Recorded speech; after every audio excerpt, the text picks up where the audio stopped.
हमारे जीवन में बहुत दुख आते हैं। इस कारण हम अक्सर दुखी रहते हैं। लेकिन हम लोग चाहते हैं खुश रहना, अच्छा जीवन जीना। इसलिए लोग अक्सर भगवान के पास जाते रहते हैं। लेकिन मैं आपको एक बात बता दूं, जिस प्रकार हमें लगता है कि दुख आने वाला है, आपने कभी सोचा है कि यह कैसे पता चलता? भगवान कहते हैं कि हमें हमारे जीवन में जब भी दुख आता है और जब भी सुख आता है तो उसके कुछ संकेत हमें पता चल जाते हैं, और यह संकेत हमें बता देते हैं कि दुख आएगा या सुख। उसी प्रकार सुख आने के कुछ संकेत होते हैं। हर व्यक्ति के जीवन में एक बार ऐसा समय आता है जब उसे हर जगह से निराशा ही निराशा मिलती है। लेकिन कहते हैं ना कि हमेशा समय एक जैसा नहीं होता, और जिनका बुरा समय आता है उनका अच्छा समय भी जरूर आता है। आइए जानते हैं कि अच्छा वक्त आने से पहले हमें क्या संकेत मिलते हैं। हर व्यक्ति के जीवन में उतार चढ़ाव आते रहते हैं। यह सब समय चक्र के कारण होता है। समय से बलवान कुछ भी नहीं होता है। आपने अपने जीवन में व्यक्ति को राजा से रंक और रंक से राजा बनते हुए भी देखा होगा। जब भी आपके जीवन में बड़ा बदलाव होने वाला होता है तो ऐसे बड़े बदलावों से पहले आपको ईश्वर या सृष्टि के द्वारा कुछ ऐसे संकेत प्राप्त होते हैं कि आपके आने वाले समय में ईश्वर ने आपके लिए कुछ अच्छा सोचा है। आइए जानते हैं उन खास संकेतों के बारे में जो भगवान अच्छा समय आने से पहले देते हैं। 1. नींद ब्रह्म मुहूर्त में खुलना। बहुत सारे ऐसे लोग होते हैं जिनकी नियमित रूप से उठने से पहले आंख खुल जाती है। यदि आप ये देख पा रहे हैं कि आपकी नींद ब्रह्म मुहूर्त में खुल रही है, यानी सुबह 3 बजे से 5 बजे के बीच खुल रही है, तो आपके जीवन में बहुत ही बड़ा बदलाव आने वाला है। यानी कि आपको जीवन की योग्य राह मिलने वाली है। इसलिए आपको पहले ही भांप जाना चाहिए कि आपके जीवन में कुछ अच्छा घटित होने वाला है, क्योंकि यह ब्रह्म मुहूर्त भगवानों के उठने का समय होता है। जब हमारे जीवन में कभी भी यदि हम ब्रह्म मुहूर्त में हमारी आंखें खुल जाती है तो हमें समझ जाना चाहिए कि भगवान उस समय हमारी आंखें खोलकर हमें संकेत देना चाहते हैं कि आपका अच्छा समय निकट है या अच्छा समय आने वाला है। अच्छा समय आने के दूसरा संकेत होता है कि 2. अचानक खुश होना। कई बार आपने देखा होगा कि आपका अचानक से खुश होने का मन करने लगता है। इसका मतलब आपको समझ जाना चाहिए कि ईश्वर आपको कुछ अच्छे संकेत दे रहे हैं। जिस प्रकार आपको इस समय खुश होने का मन कर रहा है, उसी प्रकार ईश्वर आपके जीवन में बहुत जल्द खुशी के पल लाने वाले हैं। खुशियों का अनुभव होने वाला है। जितना भी दुख आपने अपने जीवन में देखा है वो बहुत जल्द खत्म हो जाएगा। ऐसे समय में आपका मन प्रफुल्लित हो उठता है और आपको जानकर हैरानी होगी कि आप उस समय यदि गलत स्थिति में भी होंगे तो भी खुश रहोगे। नकारात्मकता आपके पास होंगी ना, तब भी आपको दुख नहीं मिलेगा, आपको खुशी प्रतीत होगी। अच्छा समय आने का तीसरा और महत्वपूर्ण संकेत यह है कि गौ माता का आगमन। अगर आपके घर में प्रतिदिन गौ माता का आगमन हो रहा है या आपसे भोजन के लिए गुहार करती है तो यह बहुत ही शुभ संकेत है।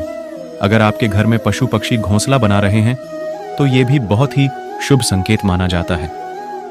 इसके अलावा अगर पक्षियों की चहचहाहट आपके घर के आसपास दिन प्रतिदिन बढ़ती ही जा रही है तो यह संकेत भी जीवन में बहुत ही जल्द सकारात्मक बदलाव लाने वाला है। अक्सर लोग जानवर को महत्व देते ही नहीं हैं। आप लोग नहीं जानते कि यह जानवर हमारे लिए क्या महत्व रखते हैं। यदि गौ माता का आगमन हमारे घर हो जाता है तो समझ जाइए कि भगवान आपको संकेत देना चाहते हैं कि आपका बुरा समय खत्म हो गया है और अच्छा समय आने वाला है। और यह संकेत गौ माता के द्वारा और पक्षियों की चहचहाहट के द्वारा देना चाहते हैं कि उनका भक्त समझ जाए कि समय आ गया है। चौथा संकेत यह है कि घर में शिशु का होना बताया जाता है कि शिशुओं में ईश्वर का वास होता है।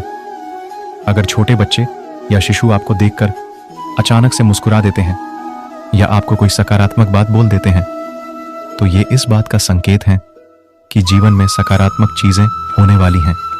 और तो और कभी कभी तो यह शिशु आपको संकेत भी देते हैं, क्योंकि यह शिशु भगवान का ही रूप होते हैं और शिशु कभी भी झूठ नहीं बोलते हैं। अच्छा समय आने का पंचवा संकेत यह होता है कि स्वप्न में मंत्रों का सुनाई देना। स्वप्न में अगर आपको मंत्र सुनाई देते हैं जैसे राम राम तो ये बहुत अच्छा माना जाता है। अगर ऊ मंत्र की गूंज सुनाई दे तो ये भी सकारात्मक बात है। स्वप्न में मंत्रों, घंटा, शंख की आवाज सुनाई देना बहुत ही शुभ संकेत माने जाते हैं। यह मंत्र भगवान के होते हैं जो हमें एक अच्छा समय के संकेत देते हैं, और सपनों में मंत्र आना शुभ भी माना जाता है। अच्छा समय आने का छठा संकेत यह होता है कि कर्जवान होना। कई बार आपने देखा होगा कि आप कर्जवान हुए हो और अचानक से आपको कर्ज मुक्ति का मार्ग मिल गया हो, तो ये ईश्वर का सकारात्मक संकेत है।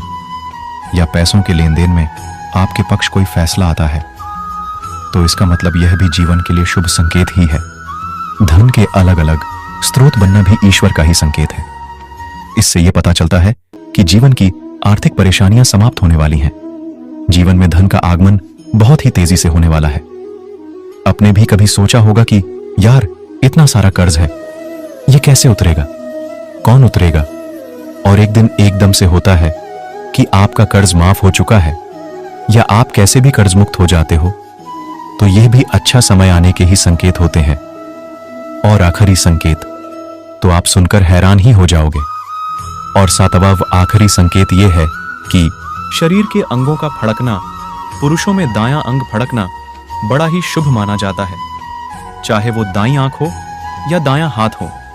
इससे यह संकेत प्राप्त होता है कि आपके बल में वृद्धि होने वाली है।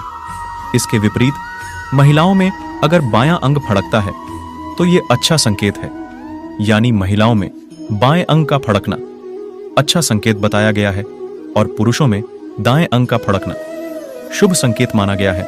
यह शरीर के अंगों का फाड़कना आपको अच्छा समय का संकेत भी देते हैं।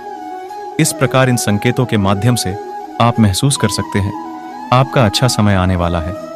आज मैं मेरे सब्सक्राइबर्स को जीवन की कुछ अच्छी बातें बताता हूं जो कि श्री कृष्णा के भी उपदेश हैं। वह सब कुछ करो जो तुम्हें करना है, लेकिन लालच से नहीं, अहंकार से नहीं, वासना से नहीं, ईर्ष्या से नहीं, बल्कि प्रेम, करुणा, नम्रता और भक्ति के साथ। भगवान श्री कृष्ण इस अनमोल वचन के माध्यम से कार्य करने की नियत का उल्लेख करते हैं।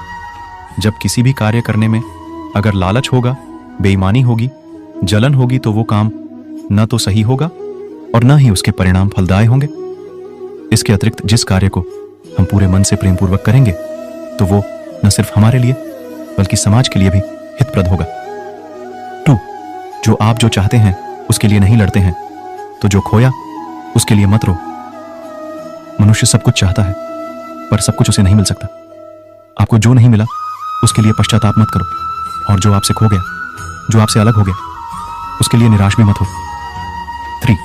ठंड या गर्मी, सुख या दर्द का अनुभव करें। ये अनुभव क्षण भंगुर है, वे आते हैं और जाते हैं, उन्हें धैर्यपूर्वक सहन करें। समय एक सा नहीं रहता। आज दुख है तो कल सुख भी आएंगे और सुख के बाद दुख भी आना स्वाभाविक है। आपको पूरे धैर्य और श्री कृष्ण पर विश्वास के साथ अपना जीवन निर्वाह करना चाहिए। 4. सत्य कभी नष्ट नहीं हो सकता। अच्छा करने से नहीं डरना चाहिए। लोग अक्सर सच कहने से बचते हैं या डरते हैं, पर सत्य कभी छुप नहीं सकता और न ही कभी मिट सकता है। कितना भी छुपा लें पर सच तो उजागर हो ही जाएगा। इसलिए जो बात सच पर आधारित हो उसे करने या कहने और मानने से कभी नहीं डरना चाहिए। 5. इस शरीर का मोह मत करो। यह तो माटी है, माटी में मिल जाएगा। अमर तो आत्मा है जो परमात्मा में मिल जाएगी। लोग अपने शरीर को सुंदर बनाने में लगे रहते हैं, पर आत्मा की सुंदरता शरीर की सुंदरता से कहीं ज्यादा महत्वपूर्ण है। शरीर तो नश्वर है, मिट्टी ही तो है, तो मिट्टी में ही मिल जाता है, पर आत्मा अमर है, इसलिए आत्मा की सुंदरता पर ध्यान दो। आत्मा की सुंदरता अपने को श्री कृष्ण में लीन करने में मिलती है। यह 5 उद्देश्य आपको जीवन में याद रहने चाहिए, क्योंकि इन उद्देश्यों से आप सजग रहेंगे। धन्यवाद। आपको वीडियो अच्छा लगा हो तो ऐसे ही हमारे वीडियो को देखते रहे। वीडियो को लाइक करें, शेयर करें और चैनल को सब्सक्राइब करें।